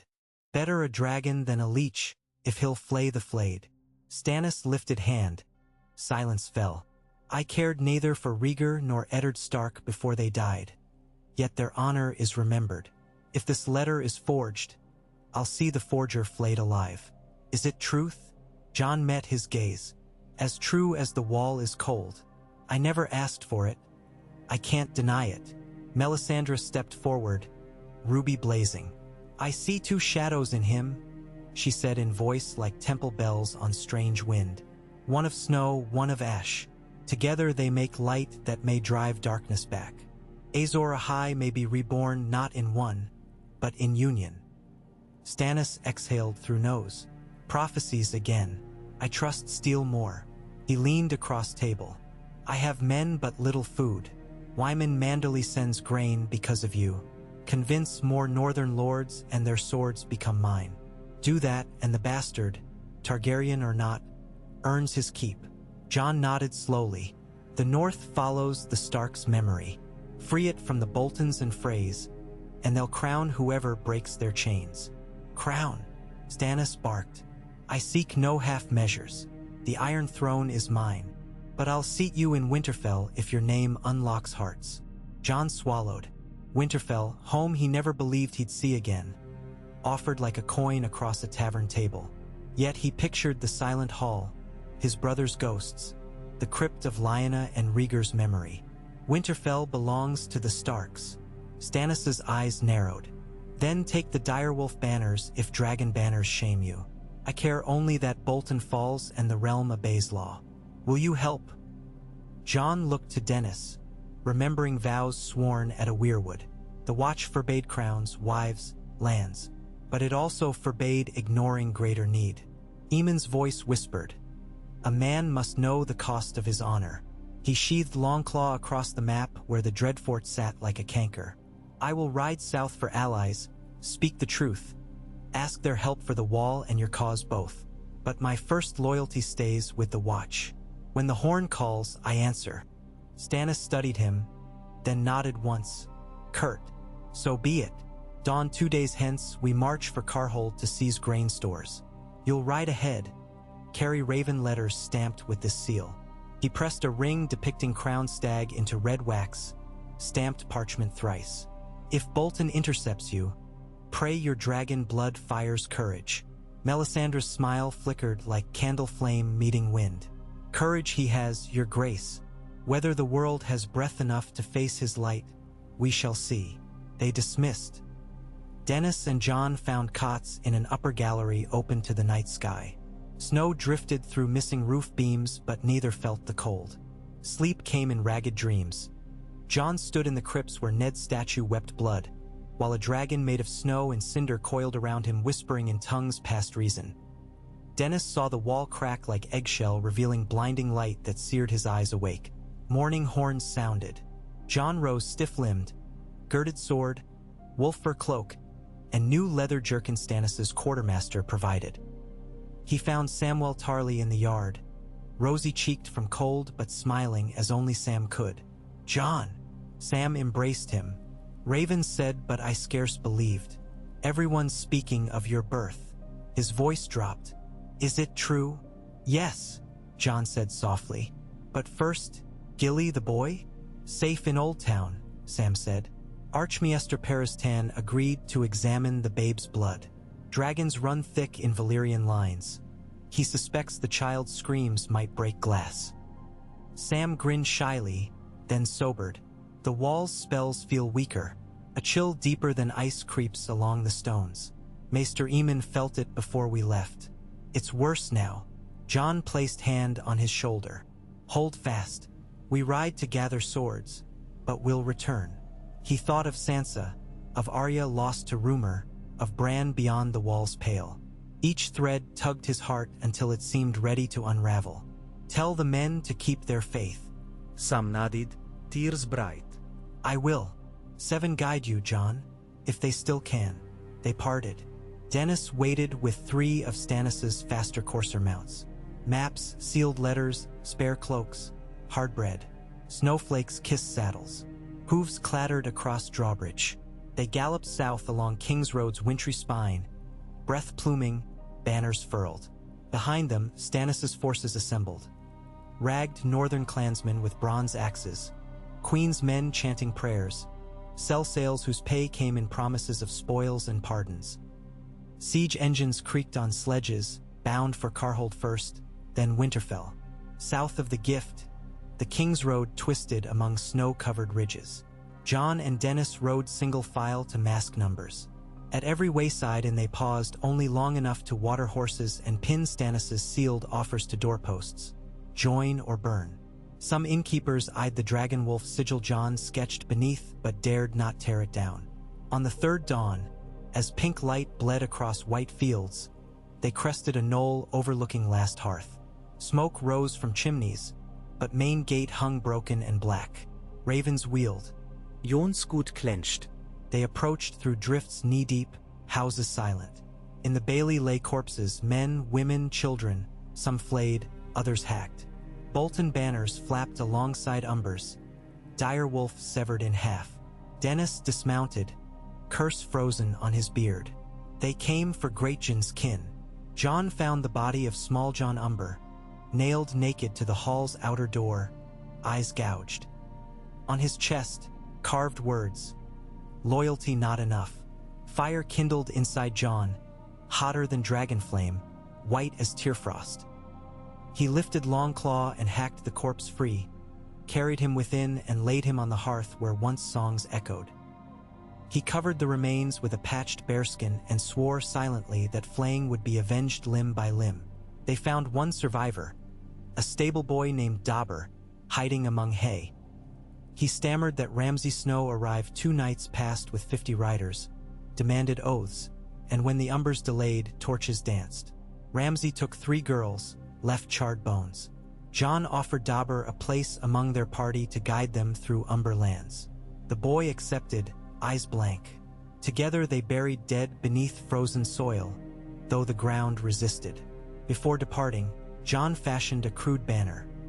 Umber giant made of cedar branches lashed together and raised high above gate. Beneath it he nailed Stannis' letter. Let the realm see.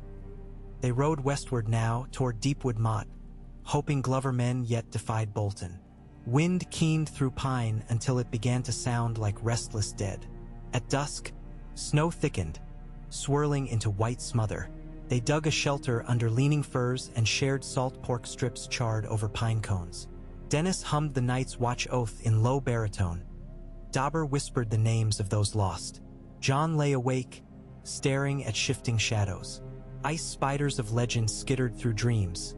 Each wore Bolton flayed skin like armor plates. When he jerked upright, hours passed. Snow buried their horses to hock. Dawn broke only when gray turned paler gray. They pressed on. By midday snow eased, revealing a company of riders ahead. Wolf banners quartered with Glover's silver fist. Trumpets sounded. Sarala Glover herself greeted them, armored like her brother once rode. She listened grimly to Last Hearth's fate. Deepwood holds, she said. But word spreads that the bastard of Bolton readies his bloody wedding feast for Arya Stark at Winterfell. She spat. That, and Joffrey's poison, realm bleeds lies. Jon's jaw tightened. Arya? She vanished years. Bolton plays puppet. His mind raced. Another false wolf for northern hearts. That must not stand. Will you ally with Stannis? Sarala eyed him, then his sword. Sword whispers truth, she said. But northern oaths run deep. Show me heart as bright as steel, and Deepwood rides. Winterfell first, though. Free its crypts or no hearth will burn warm again. Jon met her eyes steady.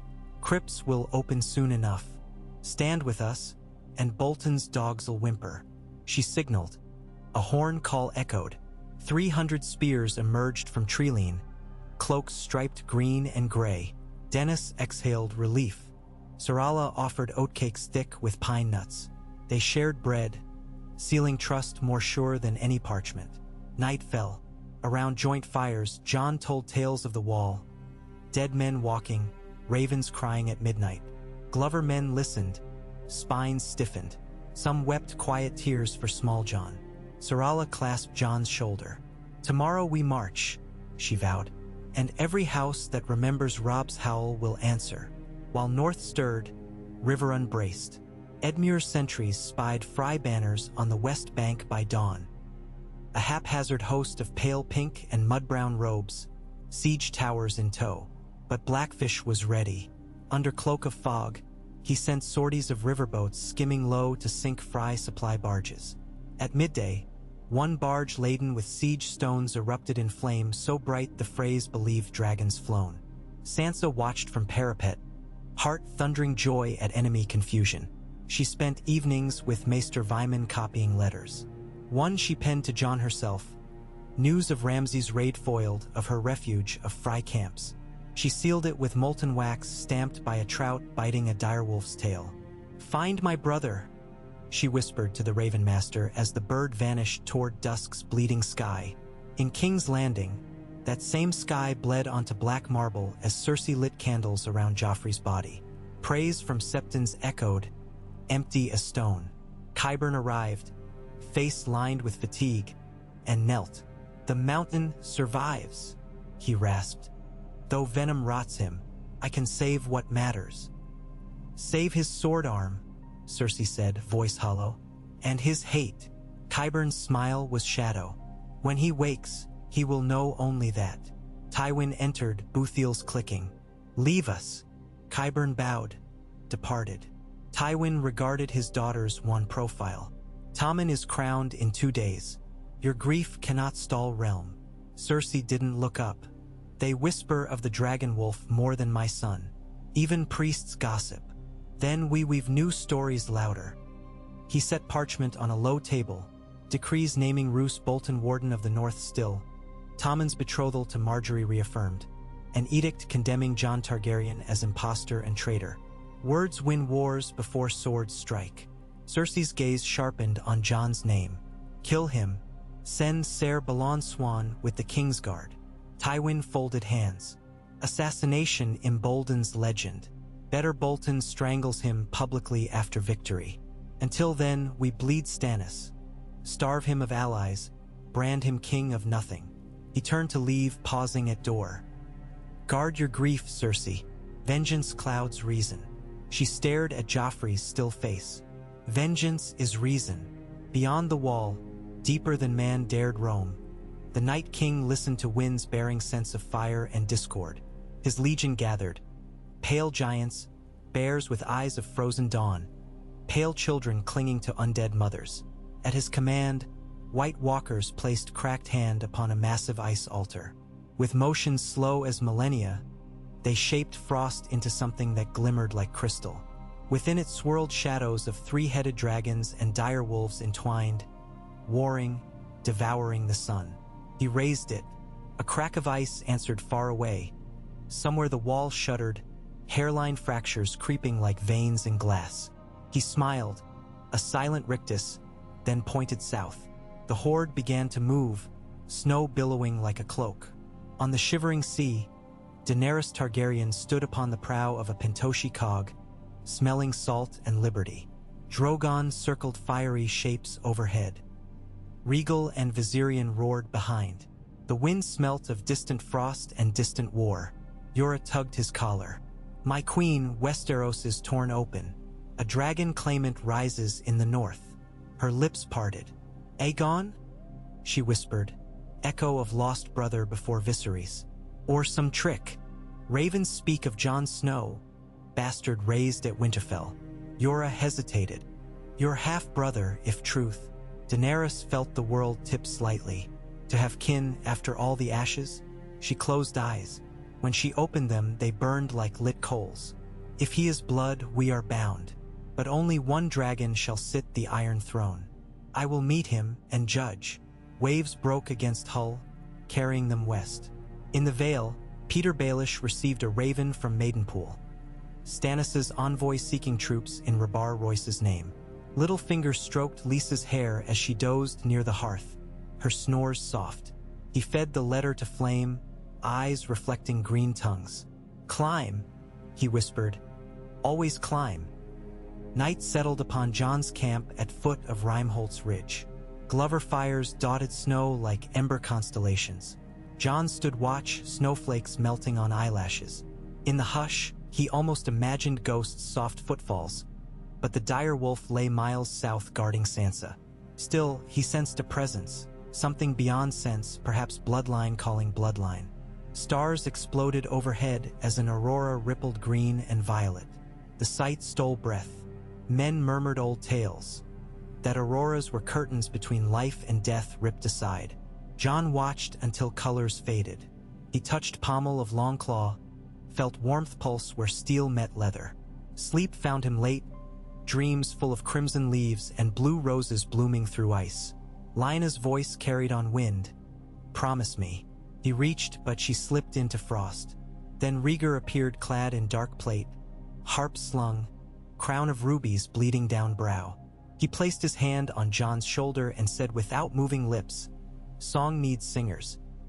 When Jon woke, dawn scarred the east, and he understood there would be no peace until every throat learned the tune or fell silent refusing it. They broke camp, columns trailing banners of wolf and fist and stag in heart. Last hearth smoke still smudged sky behind them. Ahead lay Carhold, Winterfell, fate. As horses trudged, Dennis rode close. "Our 5,000 words of wandering grow heavy, Prince." Jon smiled, weary. "Words heavier than steel sometimes. Then may next ones forge victory." Jon looked south where snow-glazed hills rolled endless. Somewhere beyond that horizon, a wedding feast waited, tables laid with fear and false identity. He nudged his stallion. "Ride. The next chapter writes itself in blood and flame." Clouds advanced, gray armies on gray fields. The wind carried distant howl of wolves, some living, some not, and above it, faint yet rising, the thunder of wings. Cold dawn cracked across the sky in shards of opal and rose, yet the gift lay hushed beneath a mantle of powdery white. Snow so fresh it had not settled into crust, so light it flew upward on every breath of wind. Jon Snow, cloaked in wolf fur, guided his stallion downslope from Rimeholt Ridge. Dennis Mallister and Sarala Glover rode astern, followed by 300 spears in patient, muffled order. Fresh snow-matted fetlocks and deadened hooves. The only sounds were the creak of leather and the thin ghost song of the wind threading through frozen spruce. The road to Carhold. They marched east first, not south, skirting foothills to swing around the ruined last hearth. The detour cost a day, but Sarala insisted. "If the Umbers bled for nothing, we honor them by bearing witness." At midday the column reached the ashes of an Umber watchpost. Wolves had come in the night, leaving only blackened beams and gnawed bone. Jon dismounted, knelt in melted snow beside a half-consumed thigh. No flame marks here. The pack had merely taken what the Boltons left behind. "One day," he whispered, tracing the charred grain, thinking of Bran's tales by Winterfell's hearth, of the Greyjoy's booming laughter. "One day the wolves will feast on them instead." He rose, eyes flinty. Sarala raised her fist. Spears wrapped shield rims once in vow. 3 riders were dispatched to scout the Dreadfort Road. The army veered northeast toward Carhold, banners furled to keep snow from weighing cloth. Carhold's silent gates. Carhold loomed 2 evenings later, its towers frigid red under a sanguine sunset. From afar all seemed peace, but a ride closer revealed the ramparts unmanned. The portcullis stood open, chains snapped. Ravens massed on embrasures in murmuring, oily flocks. Sarala's outrider returned panting. "No horns, no torches, milady. Keep looks dead." Jon exchanged a glance with Dennis. "Or waiting."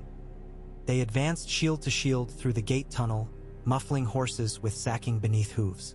Main yard frozen hard as hammered steel, scattered with casks split by frost. No bodies.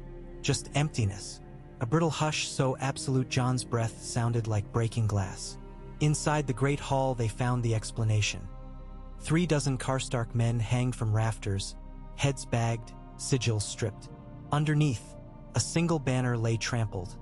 Black stag in a fiery heart, the threads torn out until only frayed cloth remained. Dennis cut one corpse free. Ice crumbled from beard. Bolton's work. Jon shook his head. Karstark's turned cloak months ago, but this feels cleaner. He knelt where dried blood darkened stone. A word had been scratch-carved into the slab by desperate hands. Letters wobbling. Treachery. Sarala spat. Arnulf's bastard kin opened gates for Stannis, then stabbed him when Raven arrived, naming them traitors. She touched the corpse. Midnight justice followed. Jon's gaze swept the hall. Yet the castle's empty of the living. Where are Stannis's men? A horn moaned outside, low and tentative. Scouts hustled through the door. Riders on the coast road, Lord Karstark's young heirs leading them. They say Stannis marches south already, toward the Dreadfort, left last night. Jon cursed under breath. The king had chosen speed over size. If Stannis reached Winterfell first, Bolton would be caught between sieges, but Jon's alliance network lagged. He turned to Sarala. We split. Your host drives straight on the King's Road to bar Ramsay's approach. Dennis and I ride for Widow's Watch to rouse Mormont and Tallheart. Carhold's grain goes with you. Sarala searched his face. And if Bolton catches me? Hold until Stannis breaks Winterfell from the north. We'll strike from the west. He clasped her wrist. Tell every bannerman. The north remembers. Snow fluttered in through broken shutters. Sarala's dark eyes shone flake bright. She nodded once, hard. For the dead at last hearth. They parted in the yard. Glover trumpets sent columns wheeling south. Jon and Dennis spurred east. The thunder of hooves swallowed quick by snow. Catspaw in the vale. 600 leagues southeast. In the gawping throat of the bloody gate, Peter Baelish coaxed his palfrey up the last switchback. Flurries twirled like white moths around pillar torches. The Waynwood sigil, a gray field of broken swords, hung limp above the archsere Brynden Tully's nephew Ser Shadrich of the Shady Glen greeted Peter with brittle courtesy, eyes flicking at two covered litters behind him. One for the Lady Lisa? Shadrich asked. Peter smiled thinly. She's nijinu varmt, sir. My late wife returns to her gods in the quiet of the Eyrie. He gestured to litter two. And our sweet Lord Protector rests uneasily. Maester Coleman fears the mountain air.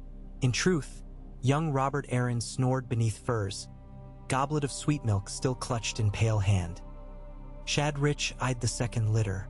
And the third passenger? Peter clucked tongue. A falcon chick. Needs peace to hatch. He moved on, spurring. Inside the litter, Sansa Stark's cloak of veil blue hid auburn hair. Her face remained still, as Peter had demanded, though rage thrummed in her veins. He had tricked her south with promises of Jon's approach, forging letters of desperate plea. Now she sat captive, a treasure for barter. Peter rode ahead thinking, with Sansa and Robert both in hand, the Vale's knights were sinew to pull against northern chaos. A dragon wolf crowned? Let him trade for falcon eyes. Littlefinger saw board positions shifting faster than kings. Eastwatch's ticking glass. At Eastwatch, Samwell Tarly strode along the Speargate parapet where ice met restless Black Sea. Cold gnawed his bones. Beside him, Maester Harmune, white whiskers rhymed with frost, peered at the wall's basal seam, thin cracks creeping upward a finger's breadth each dawn.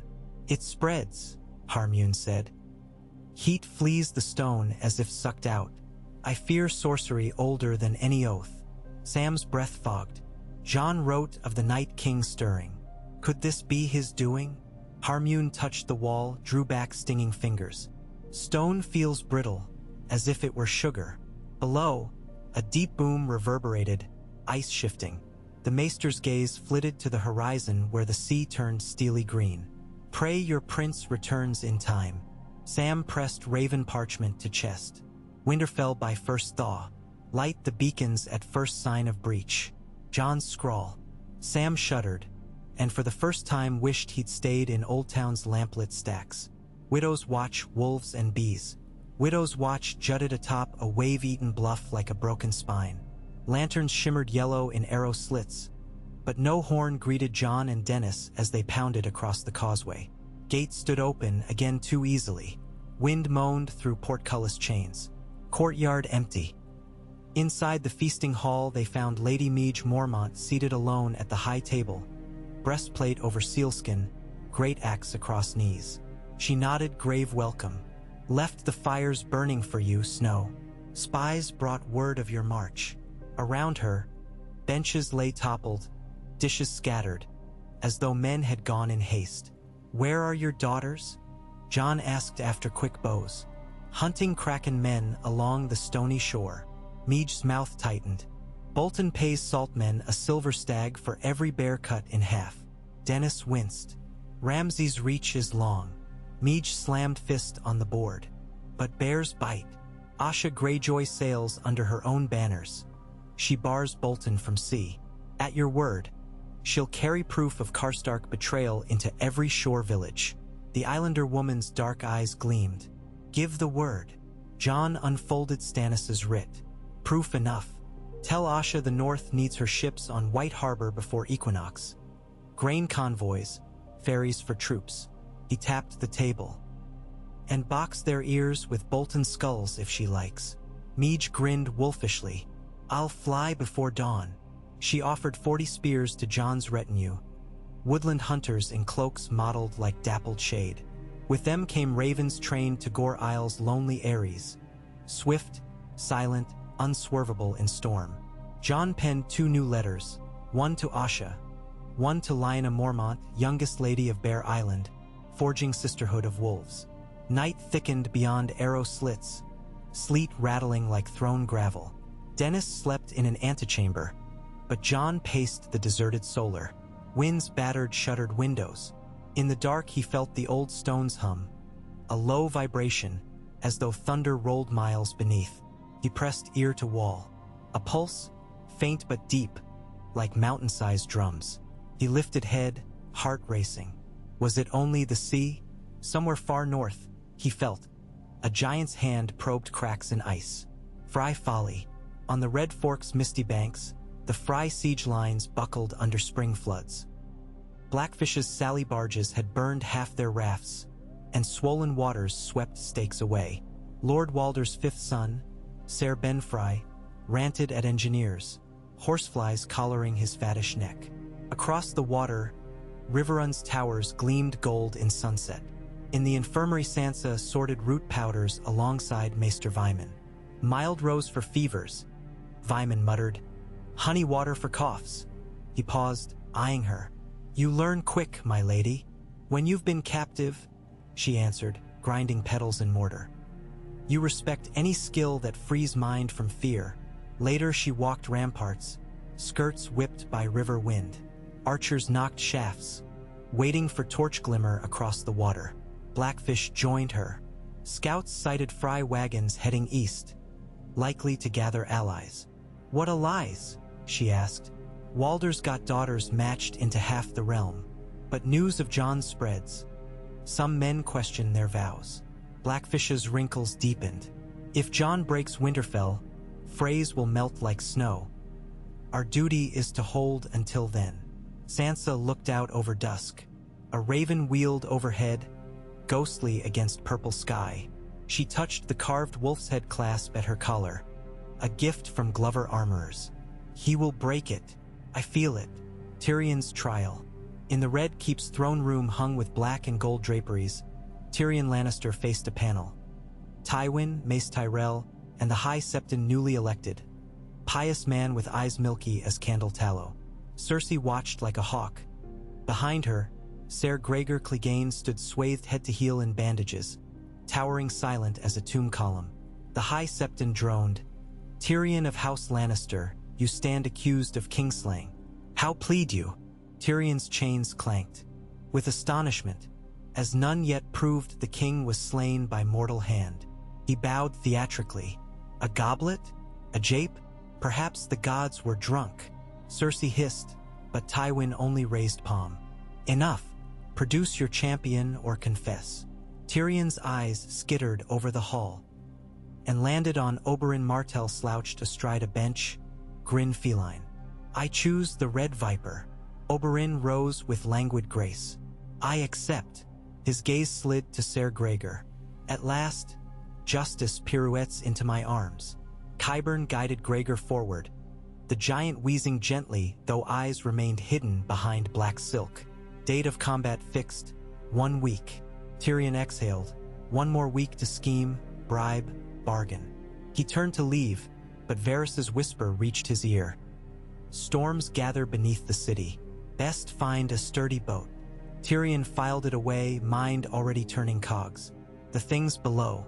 That night in black cells, Varys crept by torch, unlocking Tyrion's door. Come, he urged. Time short. They slid through forgotten passages, damp stone sweating secrets. At last they ducked into a cistern cavern where the black water churned black beneath iron grates. 2 skiffs waited.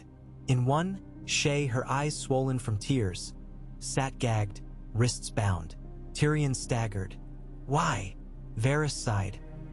Your father will kill her to break you. I could not allow it. Take her. Sail on dawn tide. Pentos perhaps, or Bravos. And you! The realm ever needs spiders. Varys touched Tyrion's cheek. Should the dragon wolf unseat lions, a spider may yet spin. Tyrion swallowed bitterness, freed Shay. She slapped him once, then collapsed sobbing in his arms. He guided her into skiff. We'll find a quiet inn by the sea of Myrtach, he murmured. Drink peach brandy until sun forgets our names. Varys shoved provisions aboard, nodded farewell, and vanished back into tunnels. The skiff slipped out to frothing channel, moon half hidden by cloud. Tyrion gripped oars, heart thudding. Behind him King's Landing's lamps winked like 1,000 jealous eyes. Oath of the Weirwood. 2 mornings later Jon reached Barrowton. Dusty town ringed by ancient barrow mounds. The dusty smell of old lichen and earth hung heavy. Inside the Weirwood circle beyond tumble-down walls, 12 minor lords waited. Dustin, Ryswell, Serwyn, Tallheart cousins, Hornwood kin, all restless.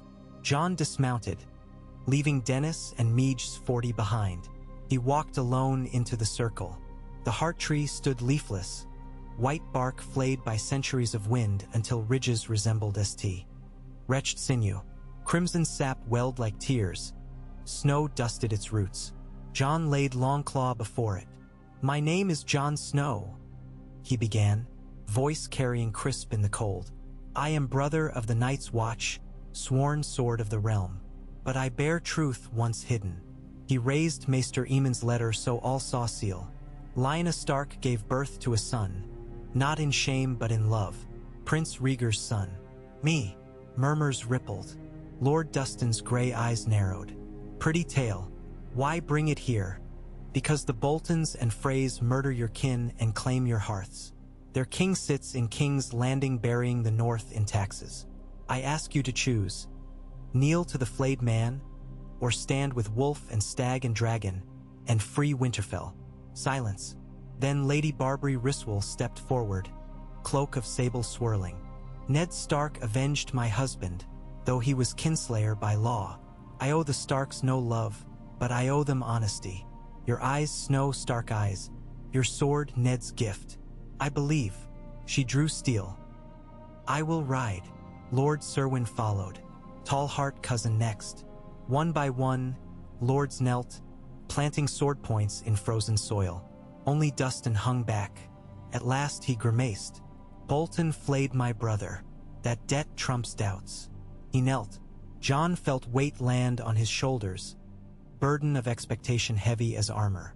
He lifted Longclaw. Rise, free Northmen. Pack what you can carry.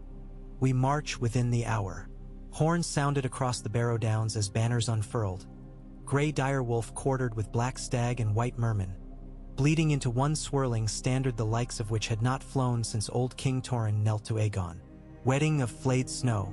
Winterfell's gods would wear new snow when Ramsay Snow, now legitimized, strolled along frozen pond arm in arm with Arya Stark, clad in maiden white. In truth, the girl was Jane Poole, her terror masked with foxfur hood. Ramsay's fingers pressed bruises beneath her sleeve. My sweet bride, he said, smiling too broadly. Soon you'll kneel before me in crowded halls while they cheer. Does that excite you? Jane shivered. Yes, my lord. Her voice cracked. Inside the great hall, Roose Bolton hosted lords. Freys, Umber Turncloaks, Karstark renegades clinging to fraying chants at pardon. Beyond ramparts, skies darkened with uncanny haste, Stormfront bruising from north. Roose listened to reports. Stannis reached the Crofters' village, skirmishes inconclusive. Jon Snow marched upriver with minor lords. Carhold fallen, grain lost. Ramsay scoffed. Let them gather. My bastards'll cut them down where moors swallow moonlight. Roose's pale eyes narrowed. Words. I need Winterfell sealed thrice over. And fetch your wife garlands and honeycomb. Not bruises. Alliances bruise enough. Dragon over Dorne. Far south across the sea, Daenerys's fleet sighted the sandstone towers of Sunspear. Dornish lookouts gaped as 3 dragons swooped overhead, shadows cloaking parapets. Prince Doran Martell, sick in his wheeled chair, rolled onto the tower of the sun balcony as Drogon's roar shook stained glass. A slow smile crept across his lips. Rhaegar's sister, he whispered, remembering promises of vengeance. And the realm aflame, fire meets sand. In the harbor, Tyrion's skiff slipped among galleys. Salt wind stung his eyes. Shay slept under blanket. Tyrion saw red wings slash sky. 7 hells, he muttered. From lions to lions with wings, he steered toward a shadowed quay. Fate clearly intended new company for its next jest. Shatter of ice. At Eastwatch, Samwell heard the wall moan like a world-sized cello string snapping. He raced to inner courtyard where Maester Harmune rang bells. South wind blew bitter and salty, but from the north, the air felt still, too still. Snowflakes ceased mid-fall, suspended like motes in amber. A boom, even deeper than before, rolled through Marrow. Sam looked up. A fissure 6 feet wide ripped the wall from crown to base barely a quarter-mile west, blue light seething inside like heartfire. Ice calved. Boulders crashed to ground in thunderclouds of shards. Rangers! Bowen Marsh cried, voice breaking. Man the breach! Arrows loosed into swirling vapor. Outstepped figures gaunt and pale, armored in rime, white walkers. Spears of crystal dripped hoarfrost. Whites surged after, eyes lambent blue. Eastwatch's war horn split sky in 3 long, hopeless notes. Sam drew the dragonglass dagger Jon had given him at Craster's Keep. His hands trembled. He whispered, "For Gilly," and joined the line. Dawn before storm. Jon's host reached the outskirts of Winterfell as first dawnlight painted sky bruise purple. Flurries thick as meal poured sideways, driven by northeast gale. Banners streamed like pennants of war. The combined army, Glover, Dustin, Ryswell, Serwyn, Bear, Manderley detachments ferried by Asha's longships, arrayed along the ridge west of the Godswood. Behind them, horns bleated. Stannis' vanguard spilling through Wolfswood, a ragged wedge of Baratheon golden lines and mountain clans. Jon rode to meet the king beneath a blasted oak. Stannis' grim smile creased wind-burnt cheeks. You gathered half the realm in days. Not bad, Snow. Jon handed him spyglass view. Fry standards on Wintertown Palisade. Bolton men scurrying to battlements. The Stark banner replaced by flayed man over hot tar braziers. We hit from 3 sides, Jon proposed. Glover breaks the Hunter's Gate. Clansmen assault the south wall. Your knights ride the frozen moat to breach the postern. Stannis nodded. While you, through the Godswood. Jon's eyes fixed on looming Weirwood. The old way, thunder grumbled. Not of clouds, but drums on Winterfell's inner rampart. Ramsay Snow strode the wall, pale hair whipping. Squires lit iron basket torches, bathing him in hellish glare. He raised a severed direwolf head, one stolen from Winterfell's crypt, and flung it into the moats where it shattered the ice. Von tasted bile. Stannis turned toward his troops. Form lines. Snowflakes danced then, crazed, swirling faster until the air seemed alive with white sparks. Jon looked north. Horizon shimmered blue-green. The aurora again but twisted, colors bleeding violet. From far off came what sounded like horns but colder, harsher, the call of the others. Jon's heart pounded. If the wall had fallen, The war for Winterfell might become a footnote beneath Apocalypse. He swung into saddle, Longclaw shining. "Ride!" he shouted, and the storm swallowed his cry. The brute force of dawn. Glover rams battered Hunter's gate timbers until frozen hinges screamed. Baratheon catapults lobbed stones crusted with pitch. On impact, they burst flame across parapets, flinging Bolton archers into yards below. The clansmen of the hills crawled uphill beneath shields like beetles, axes hooked for scaling walls. Within Godswood's hush, Jon, Dennis, Meege, and 24 silent step bears glided among ancient oaks. Snow-muffled boots, Hearttree's face loomed, bleeding red sap onto roots. Jon paused, laid gloved hand against bark. "For you, father," he whispered. They skirted frozen pool to postern, left ajar by some forgotten kitchen boy's panic. Dennis wedged steel to hold. They entered an overgrown servant's tunnel, torches doused. Darkness smelled of mold, mouse droppings, and fear older than memory. Above, battle thundered. Rams splintering gate, horns bellowing. The ceiling dust drifted onto hair. Stairs rose to the great hall's rear antechamber. Jon crept upward, then froze. Voices. Ramsay's harsh laughter, Jane's weeping, Roose's measured baritone. Through cracked door, he saw the bastard dragging his bride before assembled lords, knife held to her chin. Roose lectured. "A queen must show courage. Display it now." Jon set shoulder to door, smashed through. Would split. Meege and Dennis followed roaring. Ramsay's eyes widened. He shoved Jane aside, drew twin blades. Roose's hand went to his sword, but he hesitated, calculating new odds. "Enough!" Jon's voice rang so hard rafters shook. "Release her or lose more than skin." Ramsay licked lips, smiled. Stark pup returns. Too late. The girl's mine, the north mine. He feinted. Jon parried, Longclaw ringing. Ramsay's second blade darted. Dennis caught it on dirk. Meege roared, axe-cleaving table as Fry Lord scrambled away. Ramsay danced back. "You'll have to kill her with me then." He slashed Jane's shoulder. Blood spurted. She screamed. Jon struck Ramsay's wrist. Bone snapped. Knife clattered. Ramsay shrieked, lunged with remaining blade. Longclaw pierced his belly, sliding through silk and leather. Ramsay gasped, eyes wild. As the Valyrian edge burst from back, black with heart's blood steaming. Jon twisted, withdrew. Ramsay staggered into brazier. Flames licked cloak. He toppled. Roose drew at last, but Meege blocked path, axe dripping red from earlier fray. Dennis positioned. Roose weighed odds again, then slashed at Jane, aiming to trade life for hostage. Jon intercepted blade on Longclaw, riposted, cutting Roose's cheek to bone. Roose stepped back, realized he stood alone. Outside hall, horns of Stannis blew inside keep. Fry banners burned. Roose lowered sword. "You kill me. You kill hostage value for your sister in Vale." His cold eyes searched Jon's. "Littlefinger holds her. You need me to trade." Jon's jaw clenched. "I need you as the wall needs cracks." He slashed. Roose raised hilt, but Dennis hamstrung him. Meege's axe split his helm.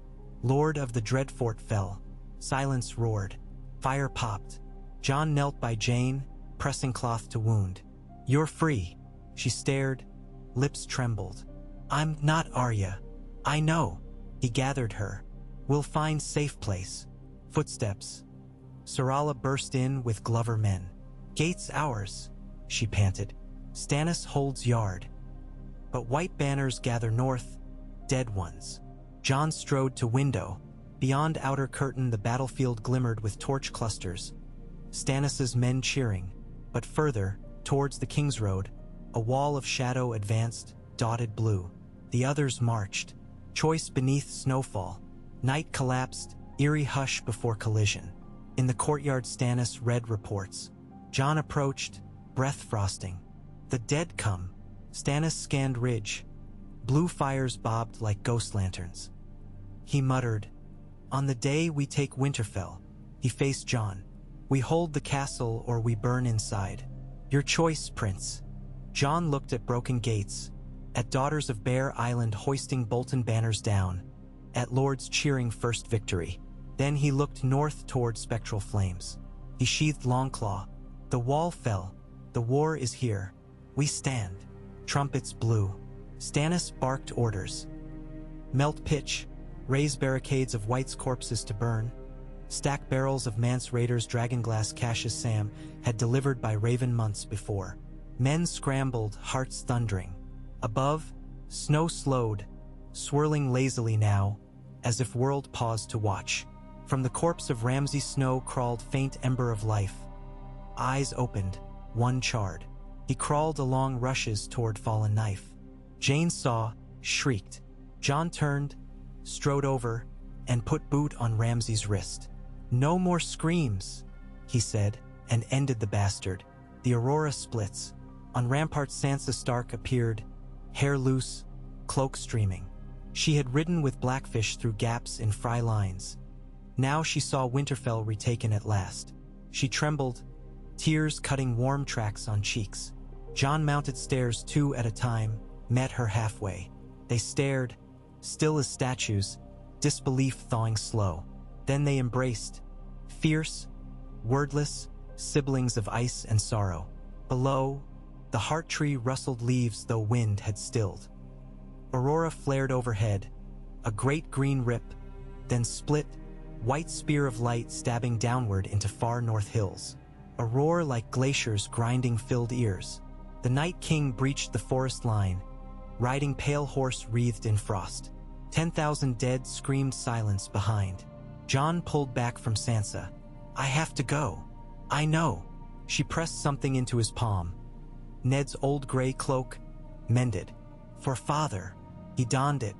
In hands of Dustin Smiths, his Stark and Targaryen sigils had been forged together, wolf and dragon intertwined, stitched now upon the cloak's clasp. He descended to yard where men readied for final dawn. Stannis raised Lightbringer, blade glowing faint ember. Melisandre's ruby blazed bright, reflecting in Jon's eyes. She whispered, "Light and shadow bound. The song begins." Jon strapped on dragonglass daggers, mounted his stallion. Dennis rallied knights watch brothers. Meege roared to Mormont shield maidens. Glover spears locked. Stannis formed shield wall anchored by Baratheon knights. The gates of Winterfell, newly captured, creaked open again, this time to spew forth an army not of conquest but survival. Snow swirled in vortex as living met dead beneath wolves' walls. Jon drew Longclaw, feeling something ignite inside, heat thrumming along spine, pulsing into steel. The blade shimmered with pale inner fire, as though awakening to its name. He lifted it high. Across the field, the Night King raised his ice lance in mirror salute. First light of true dawn lanced over eastern edge of sky, gilding Winterfell's towers. 2 kings, living and dead, charged. And somewhere, high beyond clouds, the cry of a dragon echoed, answering the wolf's own howl, promising fire yet to come.